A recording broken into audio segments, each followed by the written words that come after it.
Hello ស្រីទាំងអស់គ្នាសូមស្វាគមន៍មកកាន់ YouTube Channel ថ្ងៃនេះខ្ញុំបង្ហាញអ្នកទាំងអស់គ្នាអំពីអ្វីទៅជា interface នៅក្នុង PHP អូខេអញ្ចឹង interface គឺស្រួលមែនទែនអត់ពិបាកទេ interface គឺជា abstract class រៀនរួចហើយ interface គឺជាគំរូ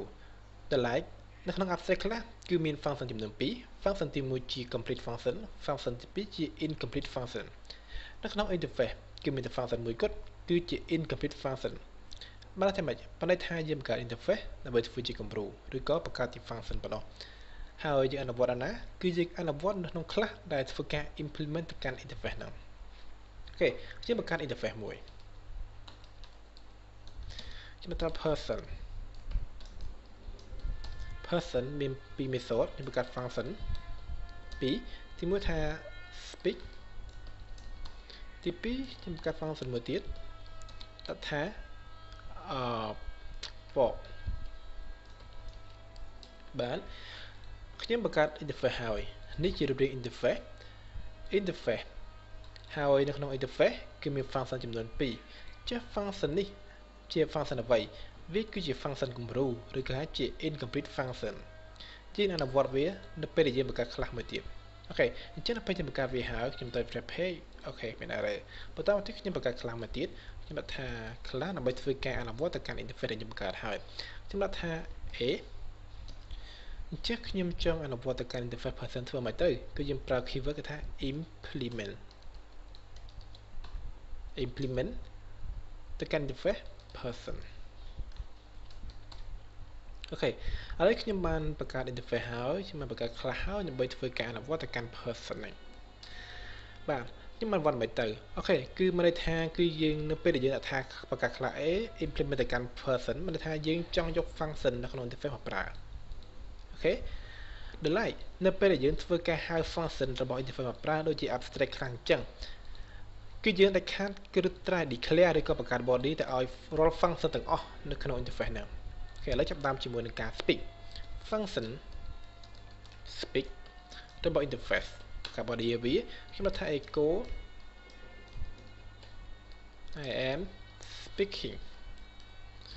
អូខេឥឡូវខ្ញុំបង្កើតតែមួយទេជមើលមើលវាដើរអត់នៅពេលខ្ញុំទៅ web page វានឹងធ្វើការ error ដោយសារអីដោយសារថា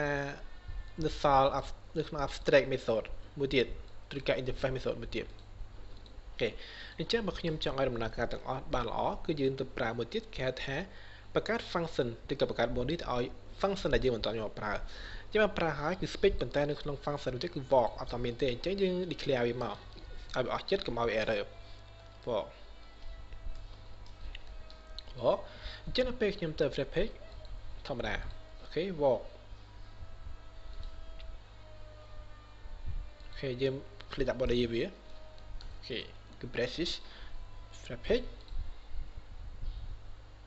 អូខេ array គេចេះឡើងទី8 function walk អូខេយើងភ្លេចដាក់នេះវា refresh page អូខេ array តើមកទៀតខ្ញុំនឹងធ្វើការបង្កើត object $b ឬក៏ a ស្មើនឹង new a ហើយខ្ញុំធ្វើការ$a ហើយគេហៅ speak មកប្រើអូខេអញ្ចឹងនៅពេលខ្ញុំទៅ web page អូខេ I'm speaking អូខេអញ្ចឹងនៅពេលដែលយើងរៀនអំពី abstract class ហើយយើងមករៀន interface class គឺស្រួលមែនទែនអត់ពិបាកទេ interface class គឺជាផ្នែកមួយរបស់ abstract class វាបង្កើត interface ជាគំរូដើម្បីធ្វើការបង្កើតគំរូរបស់ function ផ្សេងៗគឺថា incomplete function នៅពេលយើងធ្វើការ implement ទៅកាន់ person ដាច់ខាតគឺយើងត្រូវតែ implement រាល់ function ទាំងអស់នៅក្នុង interface ឃើញអត់ទោះបីយើងប្រើមិនប្រើក៏ដោយគឺត្រូវ implement បង្កើត body វាដែរដូចខ្ញុំបង្កើត body ទៅឲ្យ walk ចឹងប៉ុន្តែខ្ញុំប្រើតែក្នុងតែ speak ទេនេះគឺជាការប្រើប្រាស់ interface មួយទៀតគឺ low ជាង abstract ហៅថា interface យើងអាចធ្វើការបានច្រើនមានន័យថា class មួយអាចធ្វើការ implement ទៅកាន់ interface ចំនួន 2-3 ឡើងទៅមិនដូច class ទេឬក៏ abstract class ទេ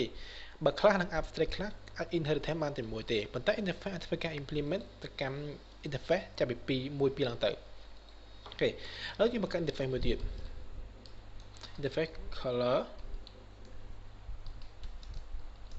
ខ្ញុំបង្កើត function មួយទៀតយកថា get red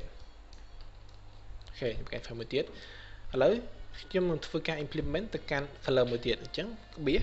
ខ្ញុំវាយថា color អូខេឥឡូវខ្ញុំឃើញខ្ញុំអាចធ្វើការ implement ទៅកាន់ interface ម្ដង2បន្តមកទៀតខ្ញុំធ្វើការ refresh page វានឹង error ហើយអ្វីនៅពេលយើងធ្វើការ implement ទៅកាន់ interface ណាហើយដាច់ខាតរត់ function នីមួយៗដាច់ខាតត្រូវការ declare វាឬក៏បង្កើត body វាអញ្ចឹងត្រូវបង្កើត body វាគឺ function get red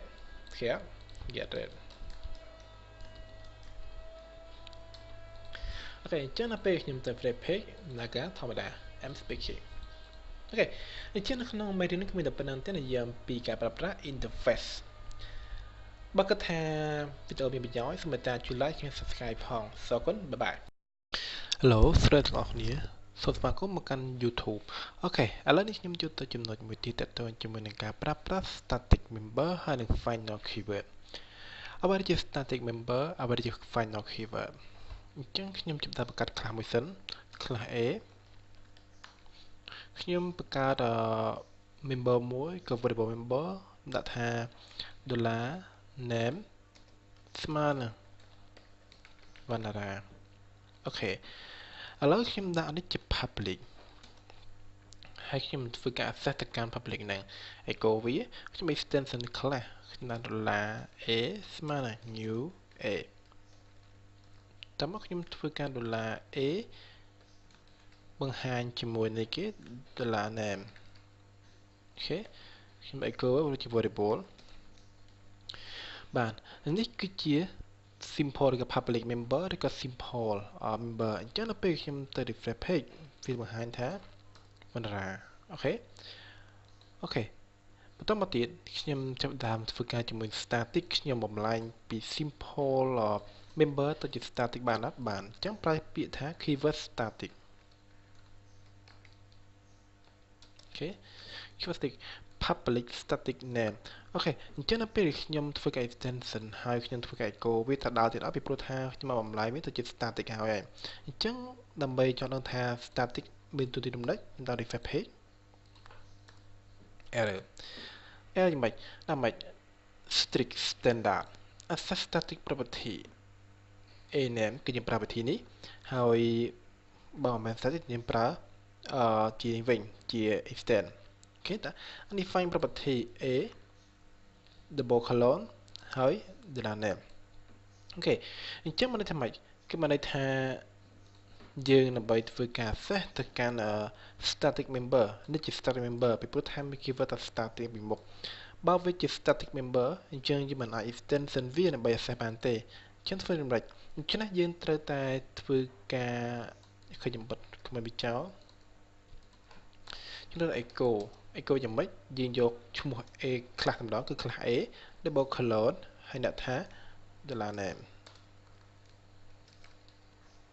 អូខេអត់អញ្ចឹងដល់ពេលខ្ញុំទៅ refresh page vanara អូខេនេះហើយគឺជាការប្រើប្រាស់ static member គេប្រើវាដោយផ្ទាល់ជាមួយនឹង class ជាមួយនឹង parent class វាដូច្នេះយើងមិនអាចធ្វើការ extension វាដើម្បីយកមកប្រើបានទេបើយើងចង់យកមកប្រើគឺយើងប្រើឈ្មោះរបស់ class ហ្នឹងហើយ double colon ចាប់យក variable តែម្ដងហើយ variable វាមិនមែនបើ extend បើក្នុង extend គឺយើងប្រើតែឈ្មោះតែម្ដងអត់មានដុល្លារទេប៉ុន្តែនៅពេលដែលយើងប្រើ static member យើងត្រូវមានដុល្លារពីមុខទៀតឃើញអត់អញ្ចឹង class name double colon variable គឺជា variable អូខេមួយទៀតឧទាហរណ៍ថាខ្ញុំយក static member នេះប្រើនៅក្នុង function ក្នុង class នឹងដែរធ្វើយ៉ាងម៉េចអូខេអញ្ចឹងចាប់ដើមជាមួយបង្កើត function មួយ function return តម្លៃមួយខ្ញុំដាក់ថា my name ខ្ញុំធ្វើការចាប់យក echo នេះមកដាក់ return តែម្ដងមានថា return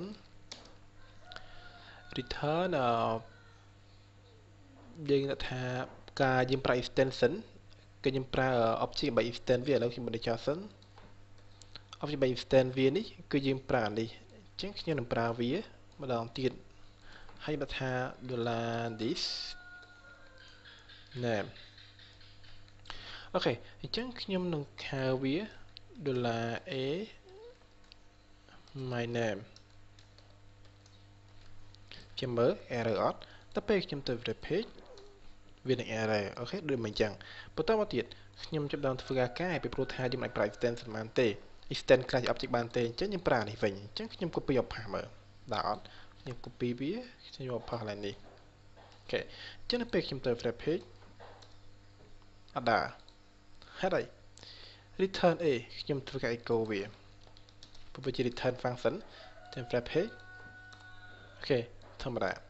អូខេអញ្ចឹងនេះជាការប្រើប្រាស់ជាមួយនឹង string member បើចង់ប្រើ string member អ្នកនរនេះត្រូវតែដាក់ឈ្មោះ class តែម្ដងបន្តមកទៀតដាក់ជា variable ទៅបូក colon វិធីមួយទៀតខ្ញុំមកប្រើឈ្មោះ class ទេគឺខ្ញុំប្រើ clone វាតគឺខ្ញុំប្រើ keyword ថា cell នេះគឺសម្រាប់តែលើ clone វាផ្ទាល់អញ្ចឹងនៅពេលយើងខាងក្រៅប្រើ cell បានអត់បានទេនៅពេលខាងក្រៅដាក់ cell ទៅអត់បានទេវាឲ្យយើងទេអញ្ចឹងយើងប្រើ a ពីព្រោះថាមិននឹង cell មួយណាទេតែពេលយើងដាក់ cell នៅក្នុងខ្លួននេះមានថា this cell នេះគឺជា clone វាផ្ទាល់គេ cell ដូចយក cell my cell ហ្នឹង cell មក clone វាផ្ទាល់ដាក់ cell បូក colon $name អូខេអញ្ចឹងពេលខ្ញុំទៅ refresh page គឺធម្មតាអូខេនេះហើយគឺជាការប្រើប្រាស់ static member គឺយើងមិនអាចធ្វើការ access ដោយផ្ទាល់ជាមួយនឹង extend object បានទេអានេះប្រើបានទេបើយើងចង់ access ទៅការ static member គឺយើងប្រើឈ្មោះ class double colon $name តែបើយើងចង់ប្រើក្នុងខ្លួនវាយើងចង់ប្រើវិធីនេះក៏បានយើងចង់ប្រើ cell $name ក៏បានដែរព្រោះតែប្រើក្នុង class តែមួយយើងតទៅមួយទៀតទៅមកជាមួយ final keyword អូខេអញ្ចឹងខ្ញុំបិទវាចោលខ្ញុំបង្កើត final keyword ដើម្បីធ្វើការដំណើរការជាមួយនឹងអ្វីដែលជា final keyword ខ្ញុំបង្កើត function ដូចគ្នាខ្ញុំដាក់ថា final function បន្ទាប់មកខ្ញុំបង្កើត class មួយទៀតខ្ញុំដាក់ class b ចាំមកខ្ញុំ extend នេះគេ a បាទខ្ញុំ extend a ហើយខ្ញុំចាប់ដើមextension វា $b ស្មើនឹង new b តើមកខ្ញុំដាក់ហៅ $b ហើយ function នេះគេ my name អូខេអញ្ចឹង my name វររាខ្ញុំ refresh page អូខេខ្ញុំ echo ព្រោះថាវាជា return តម្លៃពេលខ្ញុំទៅ refresh page វររាធម្មតាជា final key គេប្រើដើម្បីអី final key នេះដាក់ដូចមិនដាក់ដែរហ្នឹងអូខេចាំមើលខ្ញុំបង្កើត class មួយទៀតខ្ញុំ copy វាខ្ញុំបង្កើត function មួយទៀតដាក់ជាមួយនឹងវាអញ្ចឹងអូខេតែទៅ override function អូខេតាមមកខ្ញុំដាក់ឈ្មោះណាប៉ុន្តែដាក់ cell ទេខ្ញុំ echo this is my name បណ្ណាបាទអញ្ចឹងនៅពេលខ្ញុំទៅ refresh page error why cannot overriding final method អូខេអត់អញ្ចឹងនៅពេលយើងចូលទៅរៀនទៅមើលមេរៀន overriding function ឬក៏ overriding member បើយើងដាក់ថា final អូខេពេលដាក់ final ពីខាងមុខ function ឬក៏ member អញ្ចឹងរាល់ class ផ្សេងទៀតដាក់ extension ទៅកាន់ class parent class ឬក៏ class bus class នោះគឺមិនអនុញ្ញាតឲ្យធ្វើការ override ទេអូខេអត់អញ្ចឹងបើយើងចង់ទប់ស្កាត់នៅការទៅសេលើ function របស់ bus class អញ្ចឹងយើងដាក់ពេលថា final នៅពីខាងមុខអញ្ចឹងបើឆាខ្លះគឺគ្មានសិទ្ធ override ទេវានឹងចាប់យក error អូខេនេះជាការប្រើប្រាស់ final keyword ហើយនឹង static member ក៏ខ្ញុំបានបង្ហាញរួចហើយដែរអូខេអញ្ចឹងនៅក្នុងវីដេអូនេះគឺមានតែប៉ុណ្្នឹងនិយាយអំពី static member ហើយនឹង final keyword ចុះសូមអរគុណបាយបាយ